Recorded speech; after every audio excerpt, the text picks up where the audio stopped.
Hai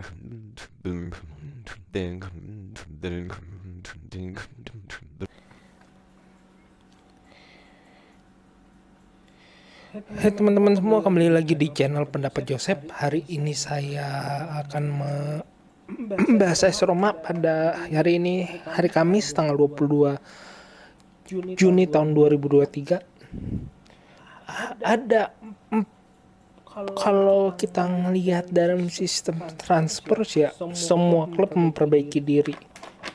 Terakhir Juventus kalau bisa saya bilang dia membeli ada Milk, salah satu striker Polandia yang cukup lama main tampil di Italia. Dia akan memperkuat Juventus. Di satu sisi kalau saya melihatnya ini adalah pembelian yang cukup baik karena Ardianus Milk itu cukup bagus bermain di sayap, cukup kompetitif, tapi di beberapa 2 musim terakhir memang tidak mendapatkan tempat. Jadi keputusan dia sebenarnya juga terlambat dia pindah dari Napoli, karena saya tahu ada beberapa klub yang menginginkannya dari 2 musim yang lalu. AS Roma sudah mengincar dari 2 musim, Milan juga. Terus Sassuolo juga pernah mau minjam, seingat saya ya. Nah, jadi keputusannya cukup bagus. Di samping itu juga Napoli yang saya dapatkan infonya adalah pelatih dia berganti dari si Luciano Spalletti yang memutuskan kontraknya, menghabisi kontrak.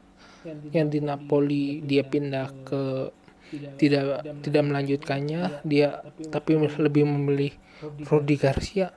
Menurutku sebuah keputusan yang cukup bagus ya. Tapi memang kayaknya Italia kadang-kadang seperti itu.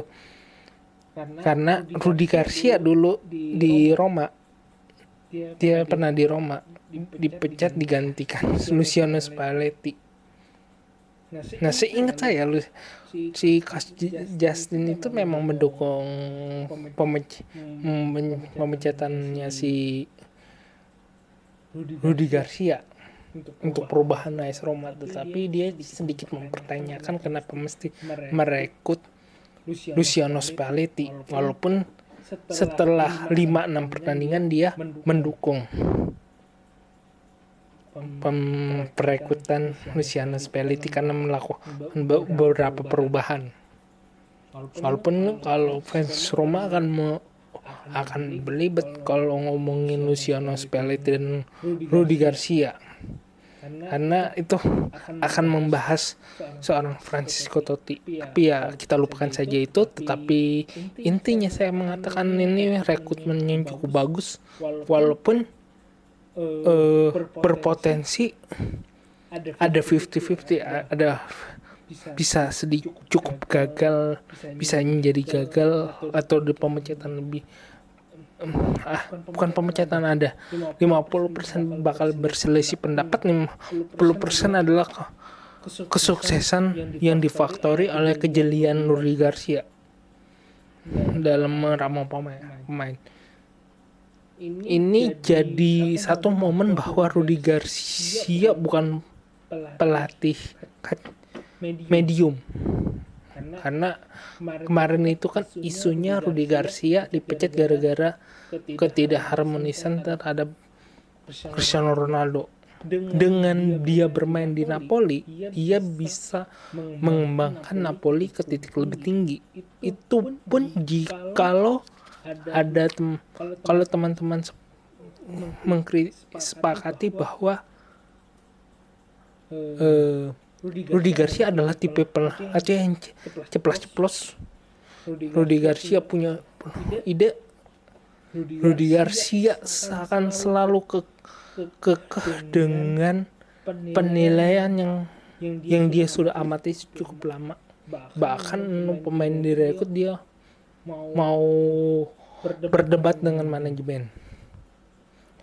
kan di Roma waktu dulu itu sebenarnya dia dukung beberapa staff di manajemen Roma, tetapi ya ada beberapa hal yang menjadi kritikan oleh Rudi Garcia sendiri. Ada juga alasannya juga karena meminta pemain dengan kualitas lebih tinggi yang tidak bisa dipenuhi Roma. Misalnya salah duanya adalah karena terkadang Rudi Garcia sedang kalau permainan sama jelek sedikit sama dengan Mourinho, dia akan menyebutkan, dia tidak segan-segan menyebutkan nama pemain yang jelek-jelek dan menyuruh dan mengatakan ke fan atau baik fans maupun pers tuh, menurut kalau ini pemain mainnya bagus nggak pertandingan ini.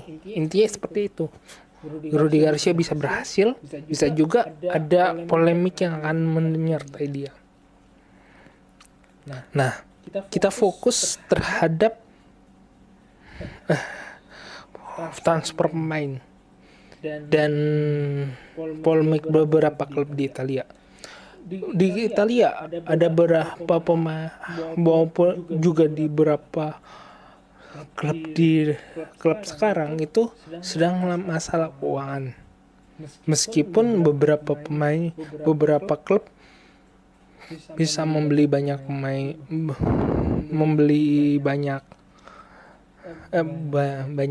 banyak pemain sesuai diinginkan. Misalnya Julian Bellingham pindah ke Real Madrid, itu juga adalah sebuah transfer penguatan pemain, walaupun penguatan tim. Walaupun kita juga harus mengkritik bahwa kenapa strikernya ini yang dipilih, Joselu yang dipilih, kenapa nggak striker malam Harry Kane atau siapa yang cukup bagus, Hosemi, si strikernya Napoli itulah, itu cukup bagus, yang juga cukup panas namanya. Nah, tapi itulah Real Madrid selalu punya tren sendiri dalam menjual beli pemain. Sedangkan Barcelona yang masih mengalami keuangan, akhirnya dia merekrut Ilkay Gundogan untuk memperkuat lini tengahnya dengan alasan pemanas itu, walaupun secara gratis alasan pemanas karena ada konflik antara Ilkay Gundogan dan City yang menyebabkan si Ilkay Gundogan menerima pinangan tawaran dari Barcelona. Nah, dan itu keuntungan bagiku. Nah, sedangkan kalau kita berbahas di klub kita AS Roma, ya itu ribet karena kita baru dapat 2 pemain secara gratis, Houssem Aouar dari Lions secara gratis. Dia bermain di sisi sayap, 16 kali main musim lalu, mencetak 1 gol dan 1 assist. Cukup bagus. Main ini cukup bagus untuk pilihan di lini sayap sisi kiri Roma, karena ya cukup mengembalikan fitrahnya beberapa klub yang seharusnya ya, bahwa minimal ada 3-4 pemain di setiap ada 2-3 pemain di setiap posisi, baik itu bisa dirotasi maupun tidak. Itu akan memperkaya kekuatan tim. Nah, di lini tengah, di back, keputusan membeli Evan Dininka, salah kiper backnya Prancis, kipernya main di Eintracht Frankfurt, itu cukup bagus. Menurutku cukup bagus karena dia Roma itu harus sedang dalam posisi yang tidak enak ya. Kalau intinya Ibanez, Smalling, Mancini Terus di setelah kemarin itu hampir satu musim cuma punya satu back dua back tengah, tapi cuma satu yang dipakai, yaitu si Mas Kubula. Nah sekarang Mas Kubula cedera karena Karampos tidak dimainkan. Dia salah satu pemain muda Roma yang menyebabkan, walaupun sebenarnya kalau nyari pemain dari Primavera itu kan diperbolehkan dan menaikkan banyak habis itu diturunkan lagi, itu cukup bisa dilakukan oleh Mourinho dan cukup sering Mourinho lakukan ya. Tapi butuh kedalaman skuad untuk posisi back tengah ini. Nah setelah Diego Llorente mau diperpanjang tapi masih alot, kita mendapatkan Evan Dijk yang cukup bagus karena dia pernah main di 2 kompetisi teratas Eropa, pemain yang cukup sering main di jantung pertahanan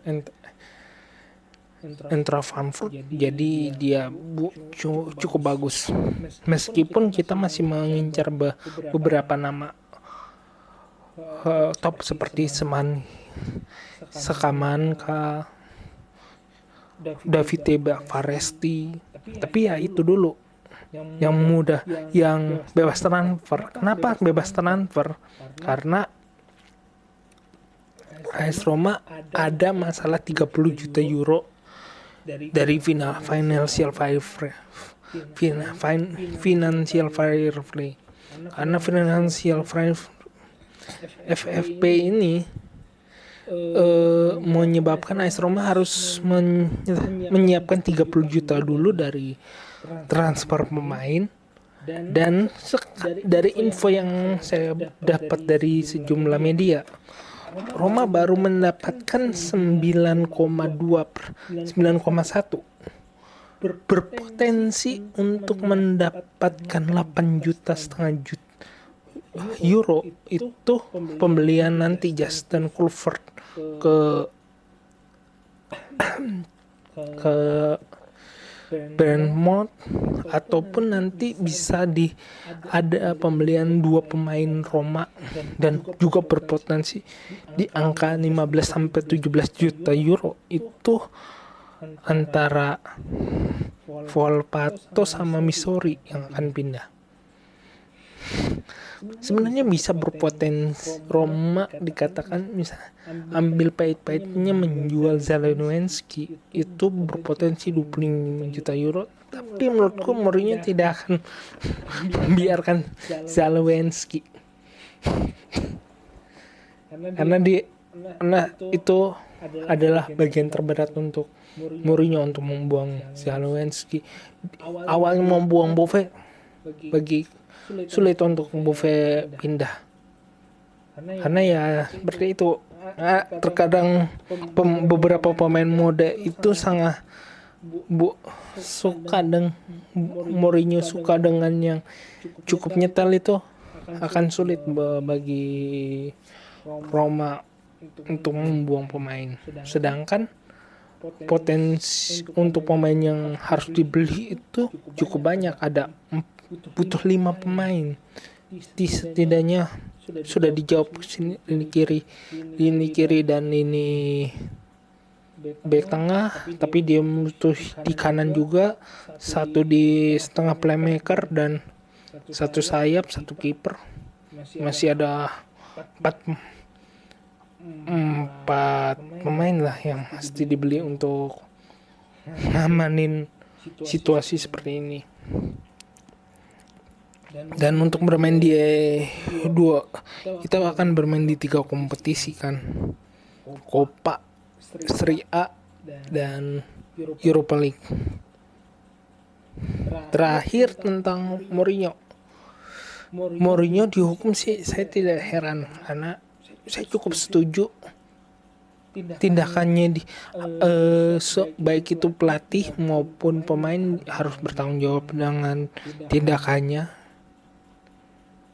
Sebenarnya bagiku tuh Mourinho berpotensi, kalau dia tidak suka itu tindakannya pindah dia maju sendirian, habis itu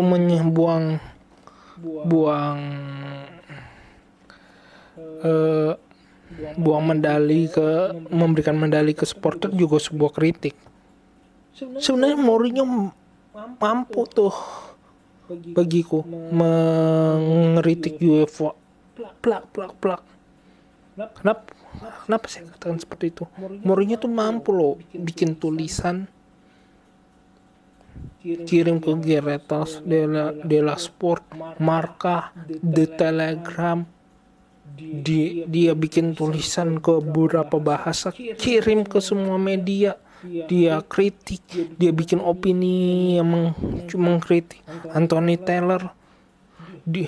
Terus nantang Anthony Taylor membahasnya secara terbuka di media atau di publik umum, di publik, baik itu di podcast maupun apa.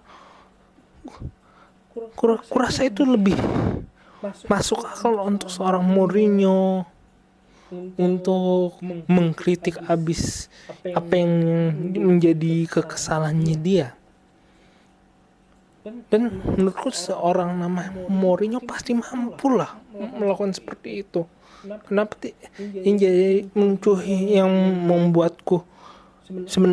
membuatku kesal itu hukumannya kenapa 4? Sebenarnya dia bisa 3.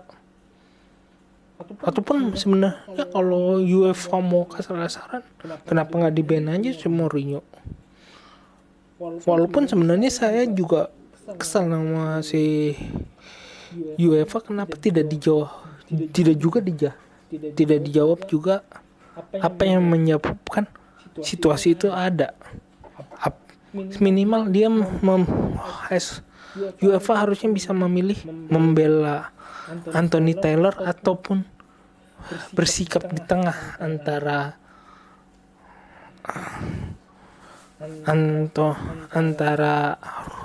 Roma Sevilla, Mourinho, Anthony Taylor, Matic Blade itu kan bisa ada di tengah, tetapi alih-alih menjawabnya langsung kritikan itu, potensi tidak membicarakannya itu